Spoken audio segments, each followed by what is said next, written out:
मुलाकात की। गुज़िश्ता रोज़ अपने हम मनसब सदर शी जिनपिंग से भी मुलाकात की थी और इस वक्त अब जो मनाजिर आप देख सकते हैं ये माहिदे के यादाश्तों पर दस्तखत इस वक्त किए जा रहे हैं, जिसमें सदर आसिफ अली जरदारी, नायब वज़ीर आज़म इसहाक डार और वज़ीर आला सिंध मुराद अली शाह तकरीब में शरीक हैं। सिंध के महकमा तवानाई और चीन की मिंग योंग काबिल तजदीद तवानाई कंपनी के माबैन मफाहमती यादाश्त पर भी दस्तखत हुए हैं। The time for passive observations has passed, ladies and gentlemen. The time for passive observation has passed. We must rethink and rebuild our approach to climate justice. The architecture of climate justice in the global south must rest on firm and independent pillars. Let me give you my 9 pillars on how to structure climate justice. First, it requires a strong focus on adaptation and loss and damage, ensuring that vulnerable communities are not left to bear the burden of crisis they did not create. Mitigation is not our immediate issue. Second, a robust, active and well-informed judiciary, and I hasten to add an independent one also, which is fast eroding here, a concept that is essential to enforce and actualize climate justice. Third, ensure that climate finance is readily available, including innovative mechanisms such as Islamic climate finance to support sustainable solutions. Plus, effective systems must be in place to access international climate funds, and I'll talk about that in a minute, cutting through bureaucratic hurdles to secure much needed resources. Fourth pillar of climate justice, move towards nature finance, which is a growing area, and I'll just talk in a bit. Fifth, understand and learn climate science to guide our decisions making, ensuring that policies are evidence-based and future-proof.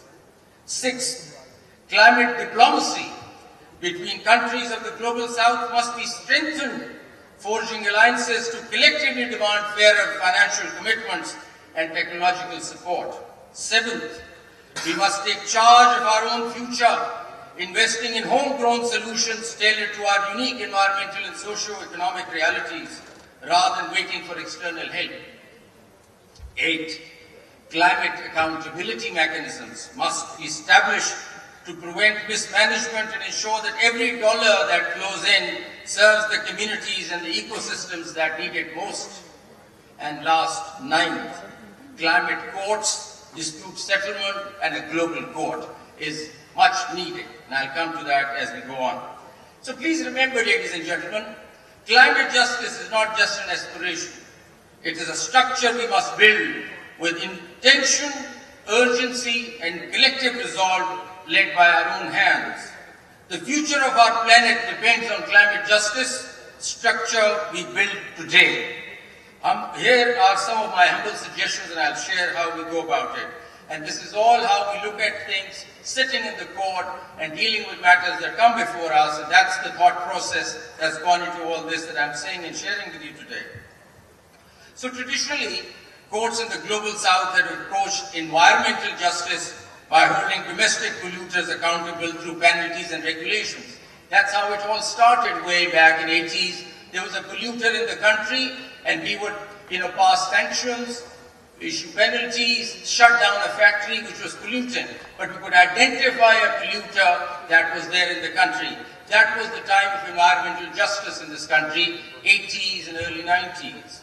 We applied principles like polluter-based principle, public trust doctrine, intergenerational equity, precautionary principle, etc., and dealt with the issue. That was a whole body of environmental justice at the time.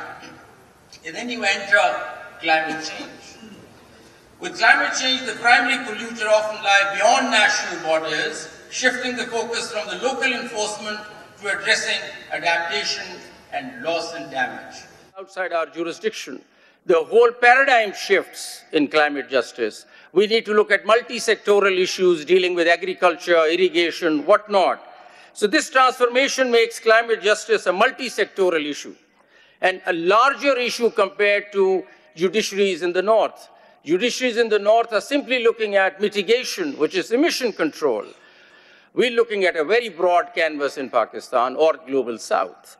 This transformation makes climate justice a multi-sectoral issue for the global south. The ambit of climate justice, which largely rests on adaptation, now includes water security, agriculture, food